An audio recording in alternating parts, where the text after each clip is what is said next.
Midi à l'écoute de la radio Futur Média, c'est l'heure du grand journal. Au sommaire de cette édition, le procès de Barthélémy Diaz dans l'affaire Ndiaga Diouf renvoyé. C'est parce que l'immunité parlementaire du député socialiste doit être levée. Venu soutenir son camarade de parti, le maire de Dakar, Khalifa Sall, considère que c'est un procès politique. Le Premier ministre reprend contact avec l'Assemblée nationale après une longue pause. Mohamed Abdallah Dionne sera à l'hémicycle la semaine prochaine dans un contexte politique lourd. Ce sera un face-à-face sur des questions d'actualité. Et puis Kayar, beaucoup d'établissements scolaires menacent ruine. Les acteurs de l'éducation appellent l'État au secours. L'actualité internationale, les titres, Georges Déthié-Diop, bonjour. Bonjour Antoine, paralysie du secteur de la santé au Mali. Les travailleurs en grève de 5 jours depuis lundi. Un nouveau gouvernement au Niger, 6 anciens membres de l'opposition intègrent le nouvel attelage. Pendant ce temps, le groupe État islamique revendique l'attaque de la prison de Koutou-Kalé aux États-Unis. Donald Trump, Hillary Clinton, ultime débat tendu. Le candidat républicain a refusé de s'engager, à accepter une éventuelle défaite. L'actualité des sports, ce sera avec Malal Junior Diagne. Bonjour Malal. Bonjour Antoine. Les titres. Classement FIFA du mois d'octobre 2016, le Sénégal gagne 7 places. Les Lions du Sénégal se retrouvent désormais deuxième en Afrique. Tirage au sort des poules de la prochaine Coupe d'Afrique 2017. Le Sénégal dans la peau d'un favori malgré la présence de l'Algérie et de la Tunisie dans le groupe B. À suivre aujourd'hui la chronique d'Abdoulaye Ndiaye. Point de vue sur cette nouvelle tournure dans l'affaire Barthélémy Diaz. Débat du jour vers 12h30. Bienvenue à toutes et à tous.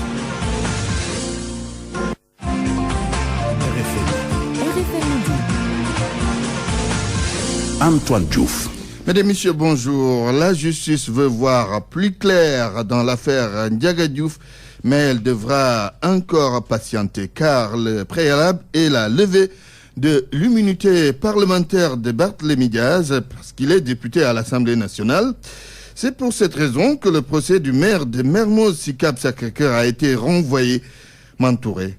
Le procès est renvoyé parce que le maire de Mermoz est député et donc le parquet demande la levée de son immunité parlementaire pour être jugé. À Barthélémy de dire: cela ne me pose aucun problème, car depuis le temps, j'ai demandé à être jugé, et pour moi, et pour le repos de l'âme de Ndiaga Diouf. La salle 3 ne pouvait contenir tout ce beau monde, car elle était très exiguë. La chaleur était suffocante.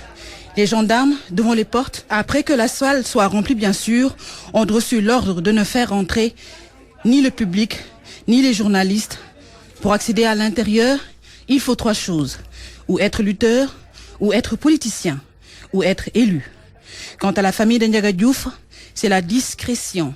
Son père et ses proches se sont faufilés et sont partis discrètement. Les politiciens présents sur place, Thierno Bokoum, Malick Gakou, Mamadou Lamine Diallo et Mamadou Lamine Diallo, Alioune Ndoye, le maire de Dakar Plateau. À l'intérieur, ils ont eu droit à des bouteilles d'eau, tellement il faisait chaud. Mantouré qui revient du tribunal à l'instant. Le maire de Dakar, Khalifa Sall, était ce matin au palais de justice pour apporter son soutien à son camarade de parti. Et Khalifa Sall parle de procès politique. Il est au micro de Mantouré. D'abord, il faut rendre grâce à Dieu, prier sur le prophète, prier pour le défunt Ndiaga Diouf, renouveler nos condoléances à sa famille et se féliciter de ce que Barthélémy Diaz ait eu gain de cause. Il n'a de cesse depuis 2011, depuis cet événement, à demander à être jugé. Quand il a été député, il a demandé à être jugé. Pourquoi a-t-on attendu jusqu'à présent, jusqu'à maintenant? Ça fait 5 ans qu'il demande à être jugé. On l'attrait devant le tribunal pour aujourd'hui chercher à le juger en connaissant sa situation spécifique. Un procès politique finalement? En vérité, oui, je crois que ça, personne ne peut le nier. Cette démarche-ci est politique. Parce que depuis 2011, il demande à être jugé. Il a fait la prison pour ça. Il accepte d'être jugé. Il a demandé à être jugé. Et depuis 5 ans, il attend d'être jugé. Et c'est maintenant qu'on l'a traité parce que la situation est particulière.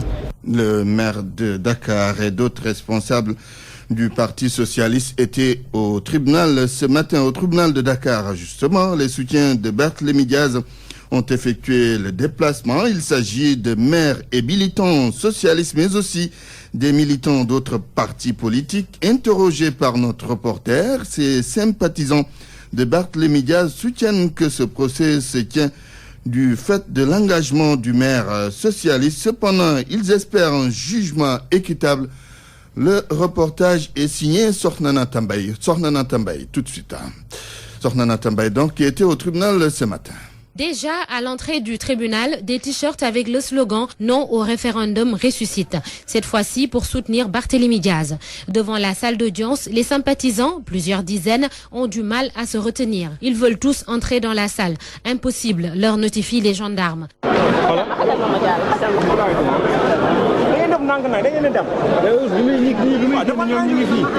Malik Gueye, secrétaire général des jeunes du Grand Parti, est venu pour soutenir le député socialiste. Le dossier, c'était depuis 2011. Et c'est curieux que c'est au moment où notre camarade Barthélémy Diaz a eu des positions dans son parti politique et au moment où il y a une effervescence politique au Sénégal, dans ce contexte, Barthélémy Diaz était venu à notre marche. Nous croyons qu'il y a un chronogramme qui a été imposé, un chronogramme qui dépend des événements politiques. Un autre soutien du maire de Mermoz Sacré-Cœur, Moussa Taye, ce membre du Parti socialiste proche de Khalifa Sall, a également des doutes sur la tenue du procès. La coïncidence est troublante. Le fait que Barthélémy ait choisi de défier le Parti socialiste, le fait que Barthélémy ait choisi de marcher autour de l'opposition et le procès a été rouvert. C'est ça qui est un peu gênant pour nous. Au vu des événements, la justice ne pourrait être dissociée de la politique selon des sympathisants, malgré un vif espoir d'un procès juste. Mais nous espérions que le droit sera dit.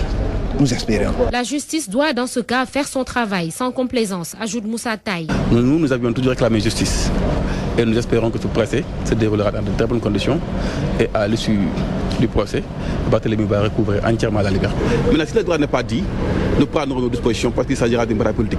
Des maires socialistes, Babacar Seck des HLM, Jean-Baptiste Diouf de Grand Dakar, Aliou Ndoye de Dakar Plateau se sont également rendus sur place pour assister leurs camarades de parti. Ils ont parlé aux militants et ont regagné la salle d'audience dans une folle bousculade. Il est 12h09. Vous suivez le grand journal sur...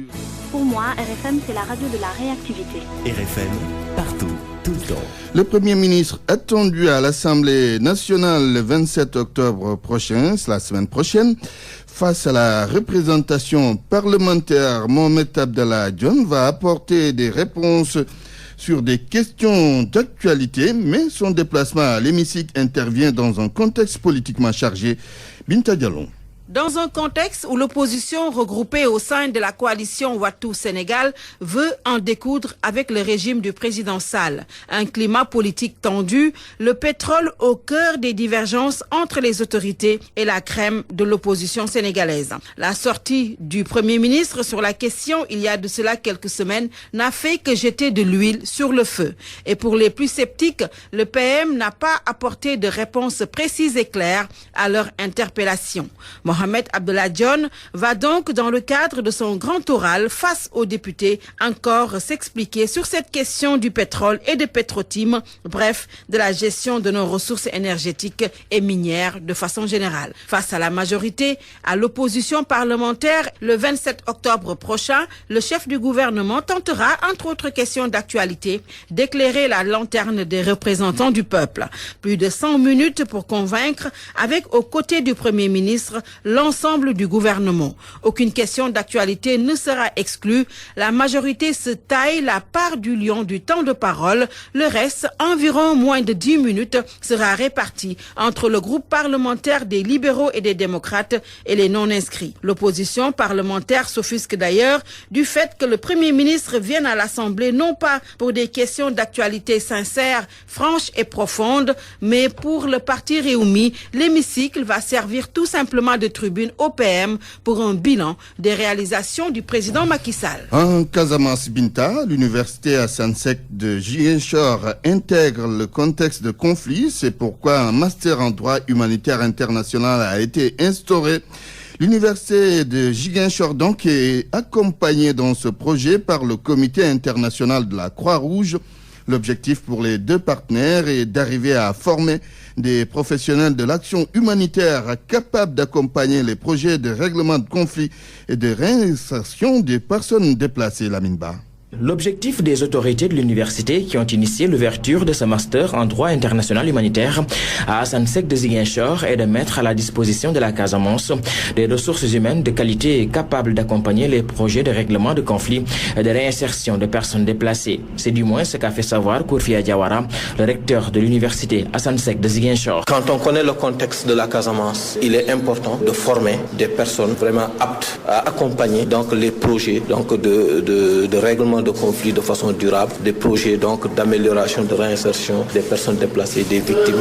Pour le CICR qui accompagne le déroulement du programme, le choix de l'université reste motivé par le fait qu'il constitue un espace de vulgarisation idéal du droit international humanitaire, de l'avis de Louise Daglo, conseillère juridique CICR au niveau d'Abidjan. Pour nous, les universités sont vraiment un lieu privilégié pour intégrer, transmettre, diffuser les notions, les principes, les valeurs propres au droit international humanitaire. On voit une tendance aujourd'hui à la professionnalisation, si vous voulez, de l'action humanitaire, former finalement des professionnels de l'action humanitaire. Et pour nous, c'est particulièrement important que ces capacités soient développées et renforcées aussi au niveau local. L'atelier de partage marquant le lancement officiel de l'ouverture de la filière a eu lieu hier à l'université Assane Seck de Ziguinchor. Cette rencontre a réuni plusieurs professeurs et différents spécialistes en vue de mettre à disposition les outils pédagogiques sur l'enseignement du droit international humanitaire. Lamine Ba, Ziguinchor, Radio Futur Média. Éducation à Kayar, des établissements scolaires menacent ruine. La crise maritime est passée par là. Les enseignants et les élèves ne sont plus en sécurité. L'autre problème, ce sont les effectifs pléthoriques. Parfois, 6 élèves par table banc. RFM Thiès, Charente Diop. Portes et fenêtres rouillées, des toitures à moitié détruites, c'est le triste décor qui s'offre dans les écoles de Kayar. Cette école-là se trouve dans une situation vraiment alarmante. La brise maritime est passée par là. Plusieurs écoles de Kayar menacent ruine et l'insécurité règne en maître absolu. Ngouda Djonnou, le porte-parole des directeurs d'école de la commune de Kayar. Sur le plan de la construction, on construit, on met du fer. Au bout de 2 ans, 3 ans, les portes sont gâtées, les fenêtres sont gâtées, les toitures également. C'est détruit par la brise maritime. C'est ça le problème. Ça crée une insécurité dans les écoles. Les effectifs dépassent largement le nombre de tables bancs. Là aussi, c'est un réel problème. Il y a un manque criard de tables bancs parce que l'évolution des tables bancs n'a pas suivi l'évolution des effectifs. Parce qu'on sait que Kayar a une démographie galopante parce que les populations se marient très jeunes, les gens sont en génération polygame. Et il y a un boom démographique, ce qui crée une pression au niveau des écoles. Donc sur le plan des infrastructures, nous avons des problèmes par rapport au recrutement. Les tables bancs ne sont pas nombreux. Alioune Ndoye, le premier adjoint au maire de Kayar, lance un appel à l'État pour apporter sa précieuse contribution. L'inspection pour réunir ensemble avec les partenaires et développer un plan d'action pour vraiment réhabiliter toutes ces écoles-là et remettre les infrastructures scolaires qu'il faut dans la commune de Kayar. Ainsi, le système éducatif est confronté à de sérieux problèmes dans la commune de Kayar. RFM Thiès, Cheikh Ante Diop. RFM. L'actualité internationale.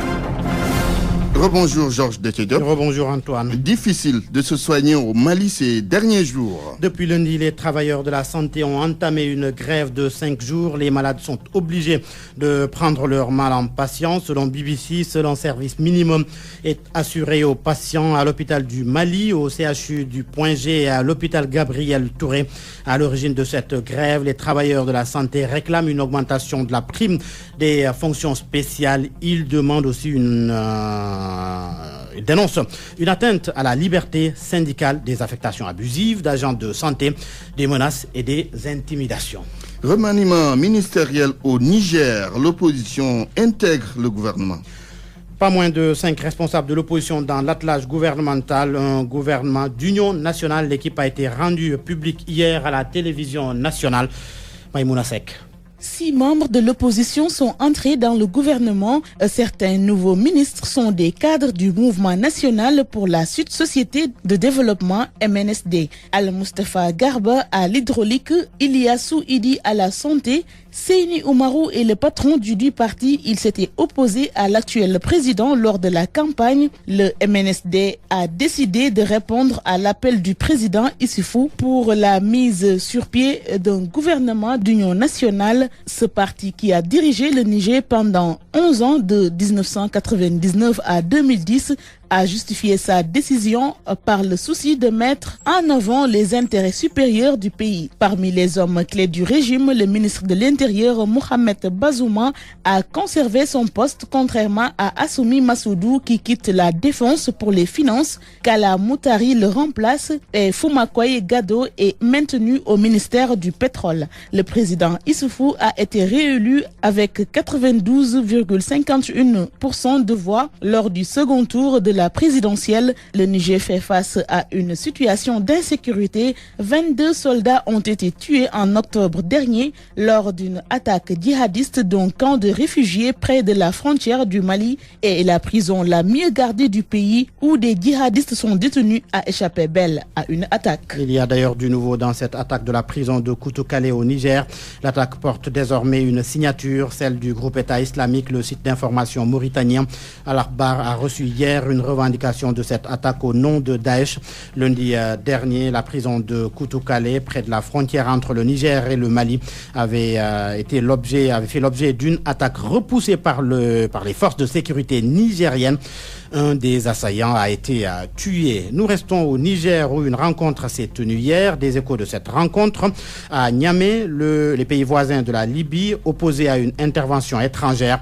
Le Niger, le Tchad, la Tunisie, l'Algérie, le Soudan et l'Égypte encouragent les frères ennemis à aller au dialogue inclusif. Ces pays qui se rencontraient donc au Niger, à Niamey précisément, tenter de faire avancer le dossier de la crise dans ce pays.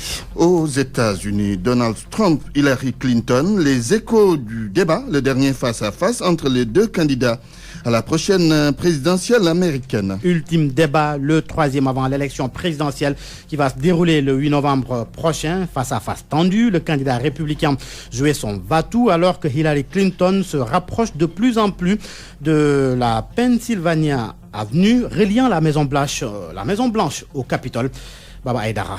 Le dernier débat entre Hillary Rodham Clinton et Donald Trump pour l'élection présidentielle américaine s'est déroulé hier à Las Vegas. Un débat qualifié cette fois-ci de civilisé. Ce grand moment de la démocratie américaine a mis en lumière les visions opposées entre Mme Clinton et Donald Trump sur une série d'enjeux cruciaux. L'avortement, l'immigration et la bombe nucléaire. Pour la démocrate, Donald est un homme instable qui peut déclencher une guerre nucléaire sous un coup de tête. En réponse, Donald doute de la crédibilité de l'ex-secrétaire d'État. Pour lui, Vladimir Poutine n'a aucun respect pour elle. Le leader russe préférerait avoir une marionnette à la Maison-Blanche.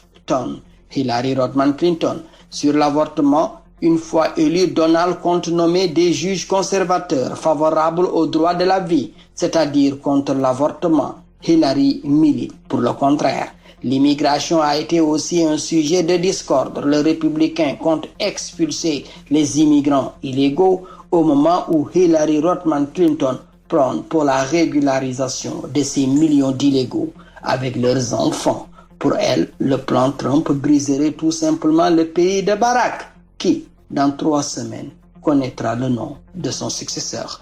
Baba Aydara, Washington, pour la radio Futur Média. Et Georges de Sepa se rend à la Pennsylvania Avenue. Georges de Sepa, merci. Parole aux auditeurs. L'actualité, qu'en pensez-vous?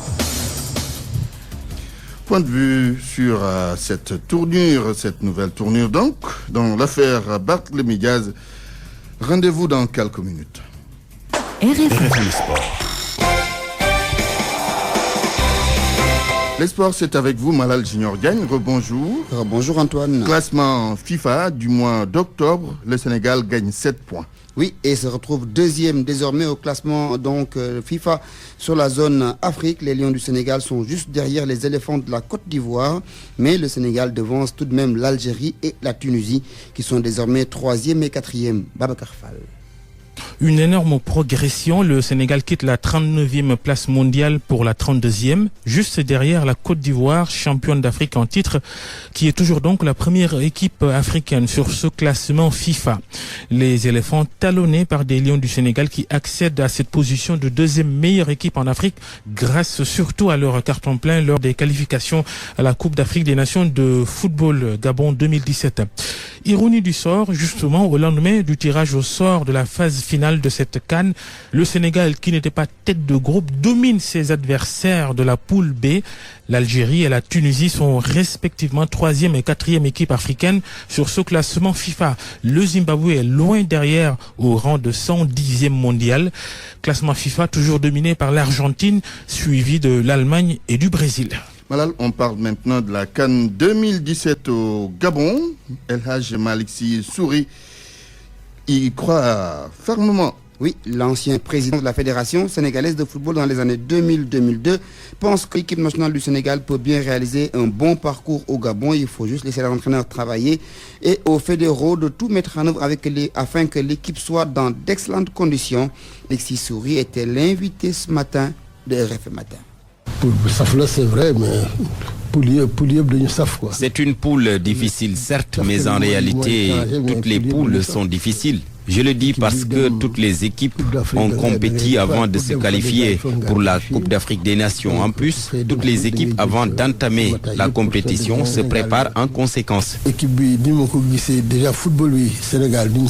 Concernant le Sénégal, je peux dire que ses adversaires, la Tunisie et l'Algérie, font partie des favoris de cette Coupe d'Afrique des Nations. Mais je pense que le Sénégal, avec l'équipe qu'il a actuellement, peut défier n'importe quelle autre équipe en Afrique. C'est vrai que le jeu du Sénégal n'est pas trop stable, mais il y a eu quand même des changements. L'équipe est en phase ascendante. C'est la raison pour laquelle j'espère qu'on peut avoir de bons résultats.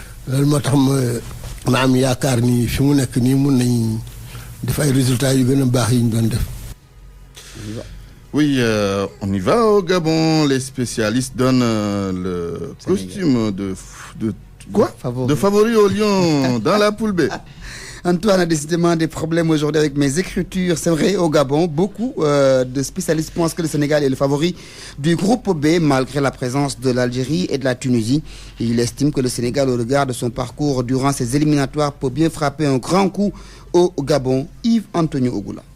Le Sénégal arrive au Gabon pour la CAN comme leader. C'est la seule équipe à avoir fait le plein des points lors des éliminatoires. Selon l'entraîneur des éléphants de Côte d'Ivoire, son collègue Aliou Cissé fait du bon travail et les Lions ont les arguments pour se hisser en quart de finale. Michel Dussuyer. Oui, c'est une équipe qui marche bien tous ces derniers mois, depuis la prise de fonction d'Aliou Cissé.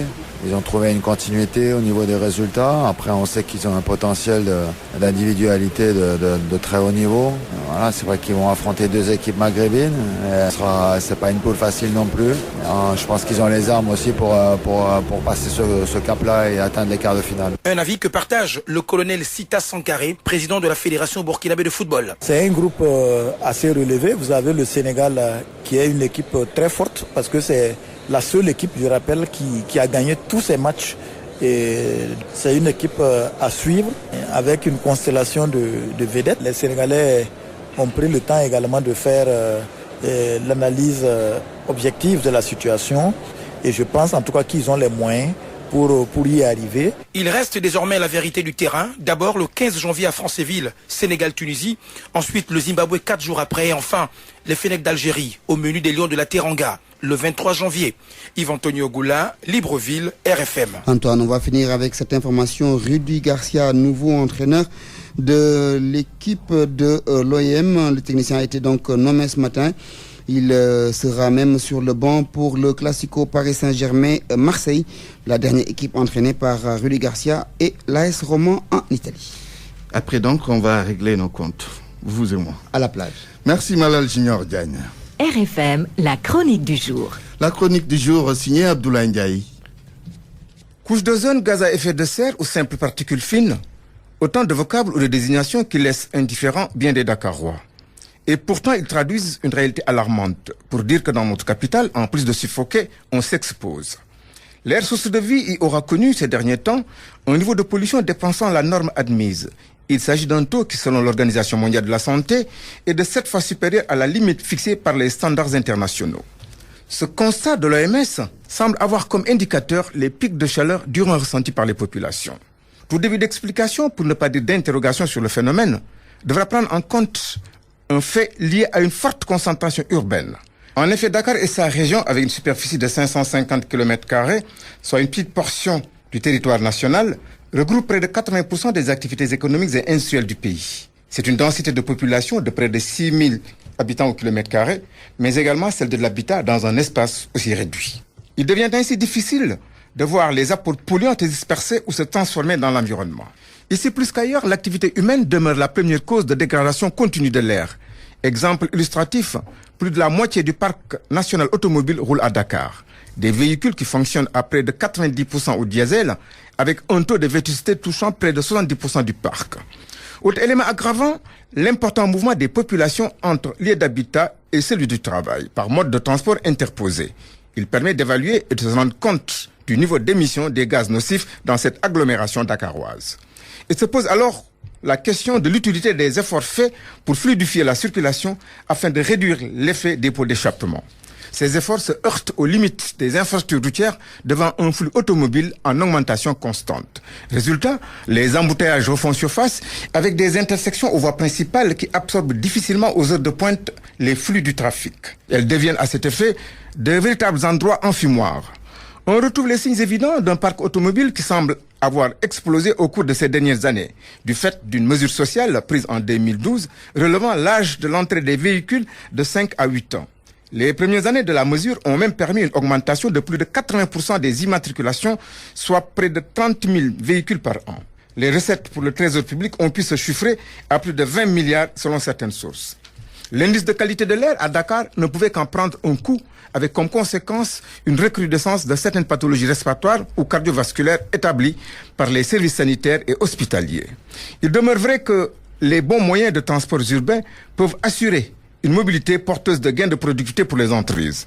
Ils deviennent ainsi un marqueur pour le développement et la croissance.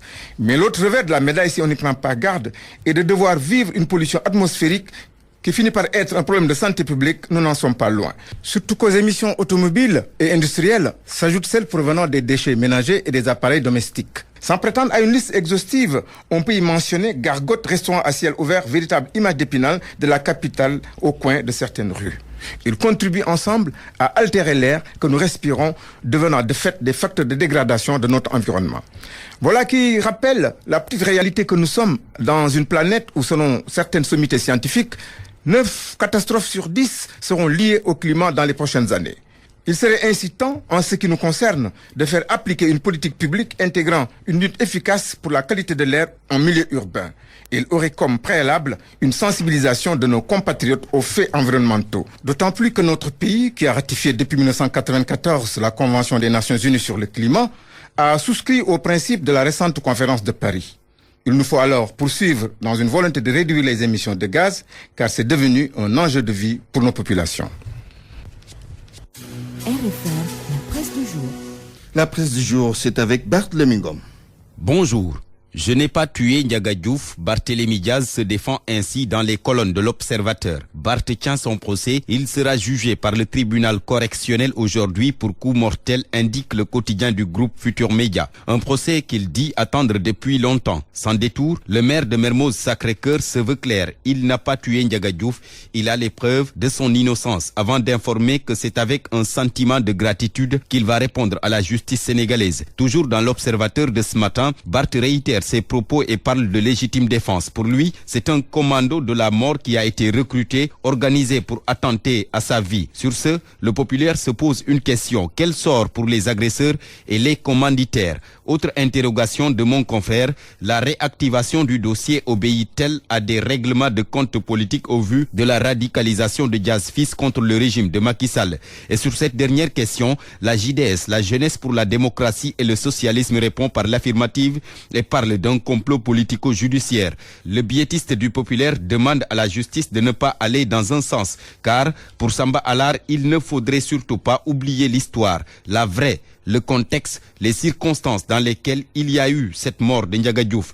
Le titre du Populaire, Barth face au spectre de Ndiaga Diouf 5 ans après. Barthélémy Diaz face à son destin, emboîte L'As Quotidien. Des réactions, Maître Abba Talib Gueye parle d'une violation de la Constitution et du règlement intérieur de l'Assemblée nationale. Le leader de la Convergence pour une nouvelle citoyenneté soutient que lorsque le député est en session, il ne peut être poursuivi ou arrêté qu'avec l'autorisation de l'Assemblée nationale. Par conséquent, il estime que rien n'impose à Diaz fils d'aller répondre à cette convocation. Maître Alioune Abba Talib Gueye déclare même avoir introduit un recours pour attirer l'attention du président de l'Assemblée nationale. Question d'une procédure, pointe enquête. Convoqué ce matin devant le tribunal correctionnel, Barth a quitte ou double titre mon confrère. Walf Quotidien signale qu'il risque entre 5 et 10 ans de prison. Diaz fils jugé, Diaz père s'énerve contre Macky Sall. Sur ce procès du maire socialiste de Mermoz Sacré-Cœur, la tribune indexe le silence coupable de Ousmane Tanor Dieng. Le Populaire nous dit que le secrétaire général du Parti socialiste va pourtant parler. Tanor donne une conférence de presse vendredi à la maison du Parti socialiste. Chose assez rare car le boss des Verts va se prononcer sur les questions qui agitent l'actualité de son parti. L'affaire Barthélémy Diaz et la candidature ou non du Parti socialiste à la présidentielle de 2019. Autre actualité, la réplique de Manko Watou Sénégal suite aux déclarations du chef de l'État. Manko, dans l'Observateur, déclare que ces propos du président de la République ne vont pas tempérer leurs ardeurs. Tous qualifient d'impertinents les propos du chef de l'État. Dans le Populaire, un membre du Front Manko Watou Sénégal dit son souci. Le professeur Malik Ndiaye confirme des magouilles dans Manko Watou Sénégal. Magouilles parce que selon El Professeur, au lieu de négocier sur 1 mois de plus ou 2, il aurait mieux valu supprimer la limitation du mandat du coordonnateur et laisser Malik Gakou continuer. Eh bien, le leader du grand parti va continuer, selon Réumi Quotidien, qui renseigne que Gakou a été chargé de mener la révolution. Son mandat en tant que coordinateur du front a expiré, mais il a été reconduit pour 2 autres mois. Gakou, selon mon confrère, n'a pas le même style que Idrissa Seck ou encore Mamadou Diop Decroix, car ces derniers, très éloquents du reste, s'en limitent à la dialectique, au stade des idées, des arguments contradictoires, et avec Gakou, c'est la confrontation, qu'elle soit verbale ou physique, écrit Réumi. Malik Gakou donc à la tête de Manko Watou Sénégal jusqu'en décembre, ce qui aux yeux du professeur Malik Ndiaye dans le Populaire est injuste car ça frustre les partis membres du Front. Dans Direct Info, Abdoulaye Wade réécrit l'histoire politique du Sénégal. Mon confrère rappelle d'ailleurs cette phrase de l'ancien président de la République qui disait « Nous mettons en harmonie le passé glorieux de la femme sénégalaise avec les exigences du présent ». Ce qui fait dire à Daouchou que Wade a beaucoup d'admiration pour la femme sénégalaise. Durant son magistère et même au-delà, il s'est évertué à les honorer. La dernière illustration a été la consécration d'Aïda Mbouch à la tête du groupe parlementaire libéral. Sud Quotidien jette son dévolu sur les lenteurs notées dans l'installation du Haut Conseil des collectivités territoriales et parle d'un mystère autour d'une institution. Selon mon confrère, c'est Macky Sall qui alimente les spéculations car les 70 membres qu'il doit nommer ne sont toujours pas connus. Le Sénégal s'explique devant l'Union européenne, c'est le Quotidien qui le dit, parlant du pétrole, du gaz et de la répression des opposants. Sur cette répression des opposants justement, Jean-Paul Diaz dans les colonnes de Walf Quotidien ouvre le feu sur le pouvoir. Walf, qui cite la RFM, informe que le leader du BCG n'a pas partagé la position du président de la République qui en réponse à Manko Watou Sénégal a déclaré, je cite, « Nous ne laisserons jamais le désordre s'installer dans ce pays ». Réponse de Jean-Paul Diaz, les fauteurs de troubles, c'est le ministre de l'Intérieur et le préfet de Dakar qui à ses yeux ont piétiné la Constitution. La constitution des poules pour la CAN 2017 connue. 4 poules de 4. Le Sénégal est dans la poule B qu'il partage avec l'Algérie, la Tunisie et le Zimbabwe. Pour Momo Diamé dans Stade Quotidien, la tâche ne sera pas facile. Cheikhou Kouyaté, le capitaine des Lions, lui estime que tous les matchs seront des finales. Sunulamb avec la lutte, l'acte 2 met en garde Modulo. S'il lutte comme il l'a fait contre Gris, il va ramasser ses dents sur l'autoroute à péage. Wait and see. Bonne lecture. Point de vue. Regard croisé sur l'actualité du jour. Que pensez-vous de cette nouvelle tournure que l'affaire Ndiaga Diouf a prise? Vous avez la parole. Parole aux auditeurs. L'actualité, qu'en pensez-vous?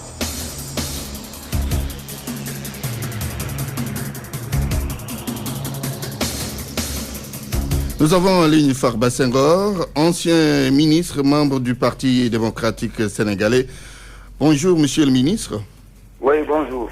Vous êtes chargé de la propagande au Parti démocratique sénégalais. Que dites-vous de la réactivation du dossier Ndiaga Diouf?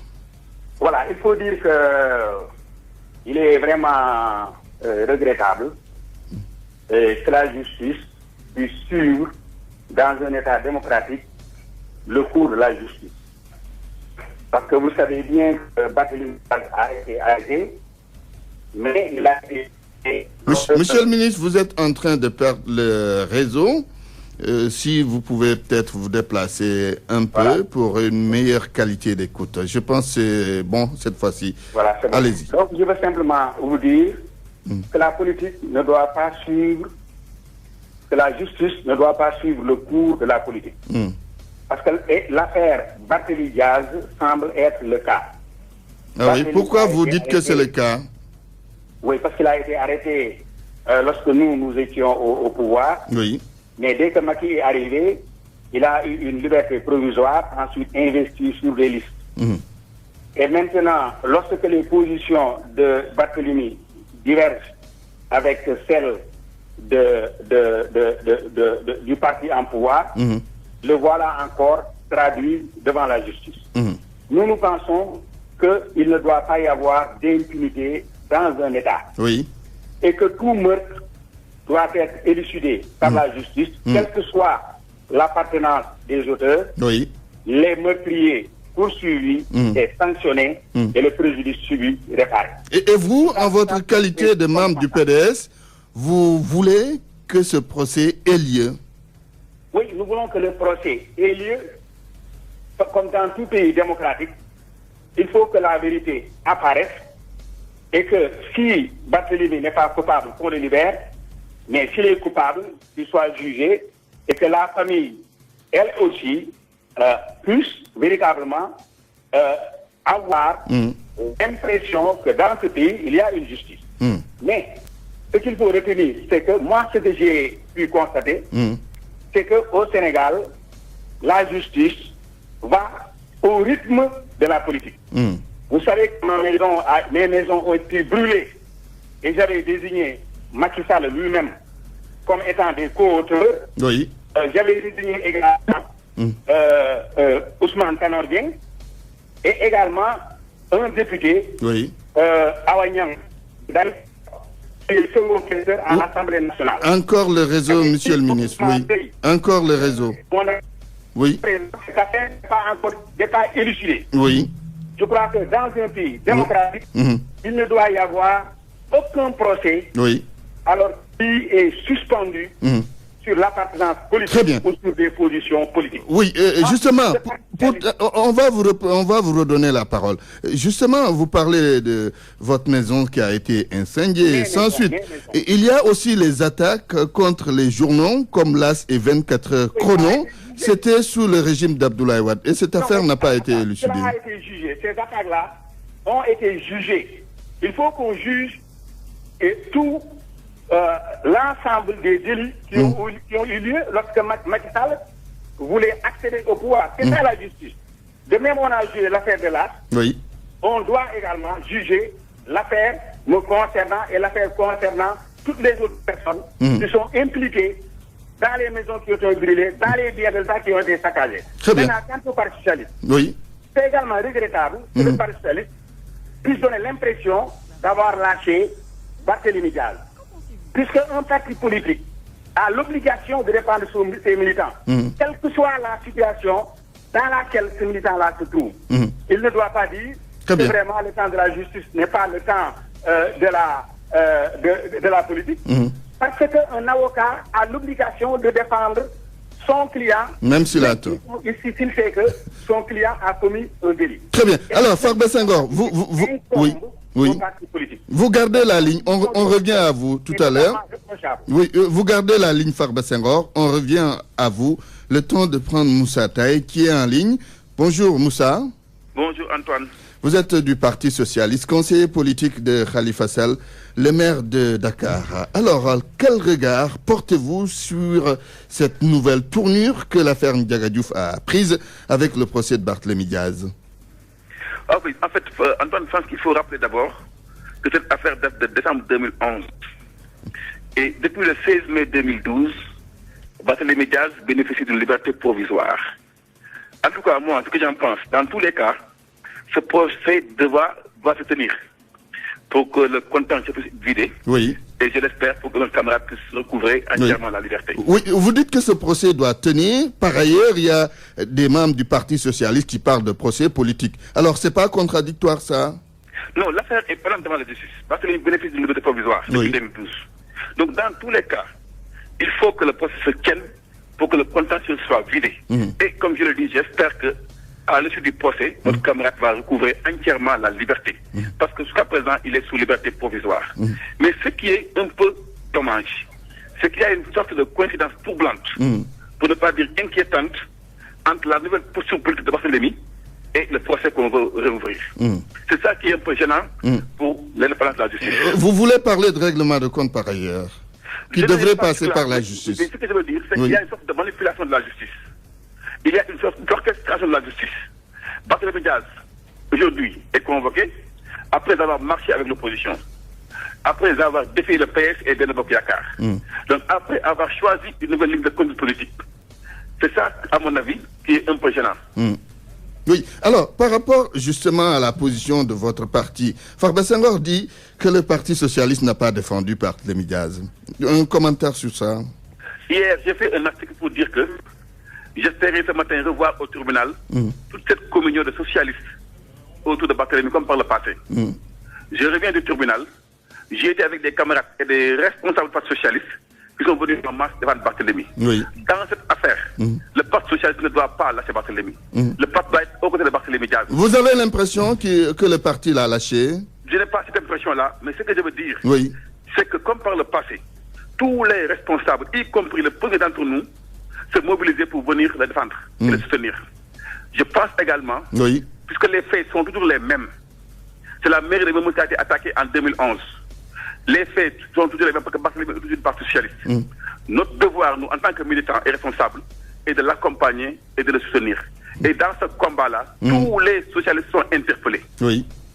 Très bien. Moussa Taïb, vous gardez la ligne. On termine avec Farba Senghor. Farba Senghor, vous êtes toujours en ligne? Oui. Alors, le Parti démocratique sénégalais a toujours accusé Barthélémy Diaz dans l'affaire Ndiaga Diouf. Vous maintenez toujours la même position? Non, j'ai dit maintenant les faits, tout le monde le sait, sont constants. Il y a des faits qui se sont déroulés. Actuellement, il ne s'agit plus d'accusations du Parti démocratique sénégalais. Mais c'est la justice qui doit mettre la lumière sur ce qui s'est passé et, comme je l'ai dit, en tirer des conclusions. Oui. Je crois que ça, c'est normal dans tous les pays démocratiques. Et donc, nous également, nous sommes un parti démocratique. Maintenant, on ne parle plus d'accusation, mais il faut que la justice, alors, délibère, juge cette affaire et dit que, voilà exactement, est-ce que Jean-Paul, est-ce que Barthélémy est fautif ou non? S'il n'est pas fautif, on le laisse partir, mais s'il est fautif, qu'on le sanctionne selon la loi sénégalaise. Oui. Maintenant, ce que je disais tout à l'heure, c'est-à-dire les partis politiques, les responsables des partis politiques doivent être honnêtes et constants avec eux-mêmes. Qu'ils appartiennent au Parti socialiste, au Parti démocratique sénégalais ou à un autre parti, ils ont l'obligation de défendre leurs militants. Ensuite, l'État du Sénégal,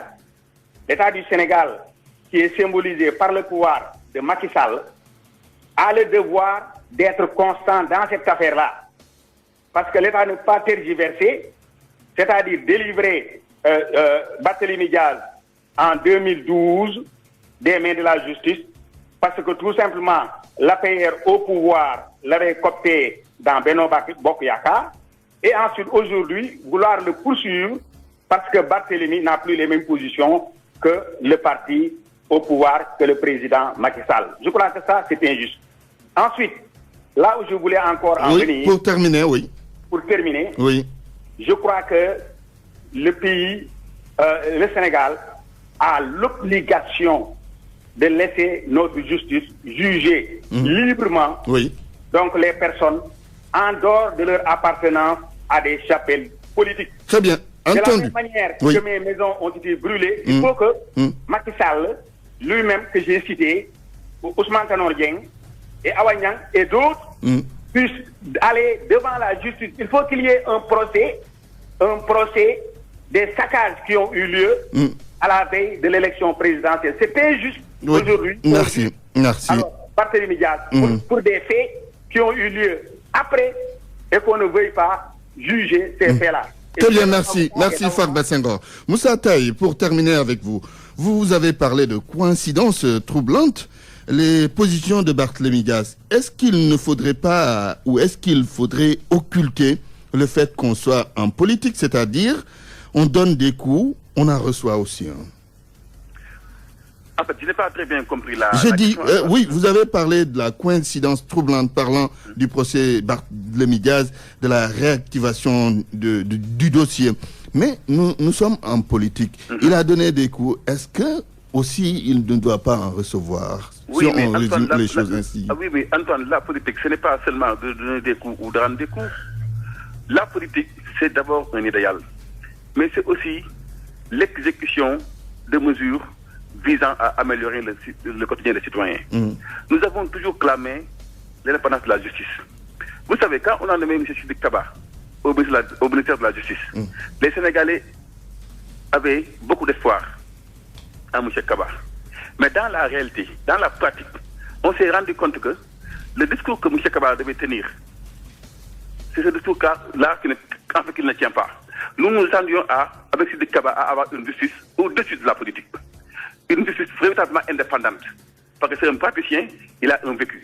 Mais aujourd'hui, on s'est rendu compte. Pourquoi vous voulez parler du ministre de la Justice particulièrement dans ce dossier? Oui, mais parce que dans ce dossier-là, on s'est rendu compte que la politique a pris le pas sur la justice. Et on sait que c'est le ministre de la Justice également qui est l'élément principal du chef de l'État au niveau de la justice. Donc moi, ce que je veux dire par rapport à ça, c'est que quand on dit le temps de la justice et le temps de la politique, il faut qu'on essaie de vivre la séparation des pouvoirs. La démocratie, ce n'est rien d'autre que la séparation des pouvoirs. Il faut que la justice fasse son travail indépendamment des hommes politiques. Très bien. Merci Moussa Taye. Je rappelle que vous êtes membre du Parti Socialiste, conseiller politique du maire Khalifa Sall, le maire de Dakar. C'est fini pour Point de Vue. La météo en temps chaud et ensoleillé sera notée sur la majeure partie du pays, à l'exception des régions sud comme Kolda, Sédhiou et Ziguinchor, où le ciel sera passagèrement nuageux, devenant nuageux à couvert en début de soirée avec des risques de pluie faibles par endroits. La sensation de chaleur se maintiendra sur l'ensemble du pays, notamment sur le nord-est du territoire où les températures maximales vont varier entre 38 et 43 degrés. Voici le rappel des titres. Le procès de Barthélémy Diaz dans l'affaire Ndiaga Diouf renvoyé, c'est parce que l'immunité parlementaire du député socialiste doit être levée. Venu soutenir son camarade de parti, le maire de Dakar, Khalifa Sall, considère que c'est un procès politique. Le Premier ministre reprend contact avec l'Assemblée nationale après une longue pause. Mohamed Abdallah Dionne sera à l'hémicycle la semaine prochaine dans un contexte politique lourd. Ce sera un face-à-face sur des questions d'actualité. Et puis Kayar, beaucoup d'établissements scolaires menacent ruine. Les acteurs de l'éducation appellent au secours. Journal présenté par Antoine Diouf à la technique Al-Mudiassé. Réalisation Babacar Fall. Pape Oumar Diaw était à la régie. À 13h, la grande édition à Wolof sera présentée par Sornango Dengom. Tout de suite, je vous propose de suivre Dialgati Khibar en rediffusion. Excellent après-midi à toutes et à tous.